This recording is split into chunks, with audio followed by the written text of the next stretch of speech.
Hey guys, Chris at Full Rail Tackling Outdoors in Steveville, Texas. It has been a large debate over the 15 years that I have been competitively bass fishing about the proper way to rig a Texas rig.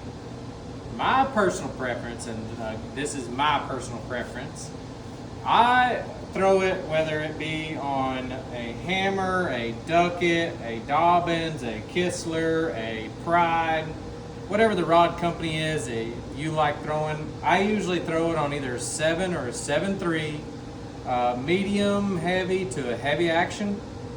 I throw 18-pound Daiwa Samurai fluorocarbon. 20 if I'm going to a lake that has a lot more rock and debris and stuff in it.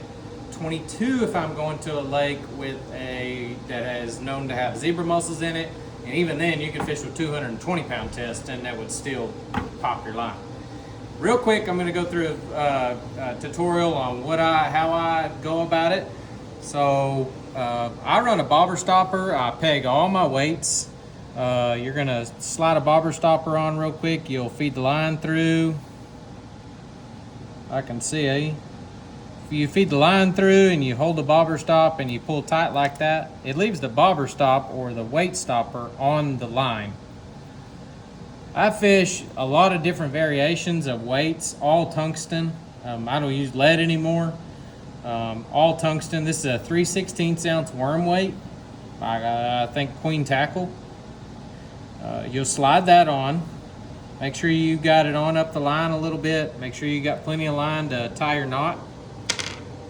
I am a huge straight shank, wide gap type person.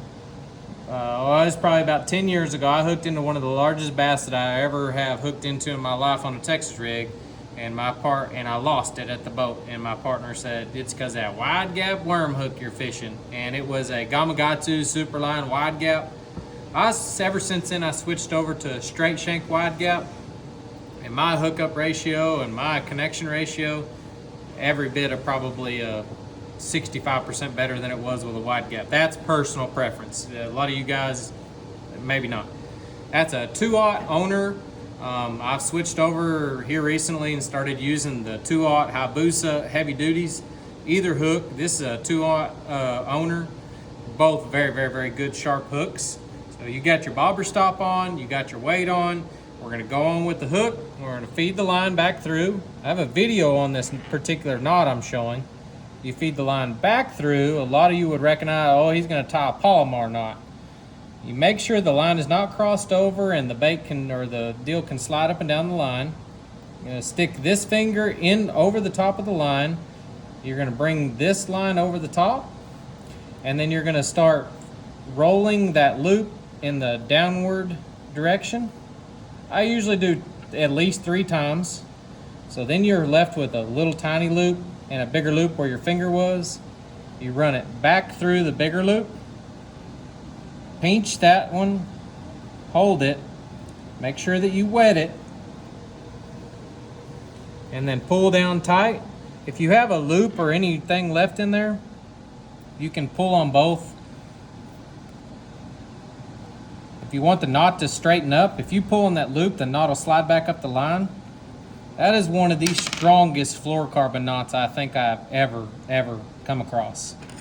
Get a good pair of sharp 6-inch titanium scissors. You're going to have 3 tag ends. You're going to remove those 3 tag ends. You're left with it like that. For a 7-inch power worm or something of this similar, that 2/0 hook is perfect for me. People like to throw a 3 or a 4. That's just a little bit overkill. I go 2 ribs down, bring the hook back out, take the hook and turn it over. As you see, my knot is buried in the worm now, so it's protected. I come back, I bring the worm back by, it's kind of second nature to me, and I bring it back and I bury the tip of it.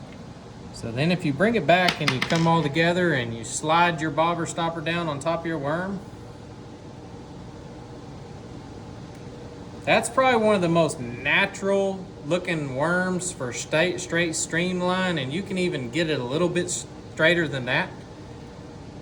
I mean, we've all thrown wacky stuff at bass to find out that they'll still eat it. But when I'm throwing a Texas rig, I want that worm to be as streamlined and as natural as possible. Some people don't like to bring their tip through. Some people like to come back through and bury their hook inside of their weight or inside of their worm like that. That to me, when I set the hook, I got a lot of plastic to rip it back through. So that's why I like to go ahead and push my hook all the way through and then just bury the tip back, just like that. So that's completely weedless.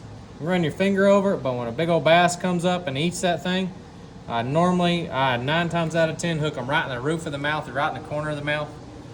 And that's my way to rig a Texas rig, whether you're a 3/16, a 3/8, a half ounce, a 5/8, whatever your choice of poison is for a worm weight. But that's particularly how I run a Texas rig.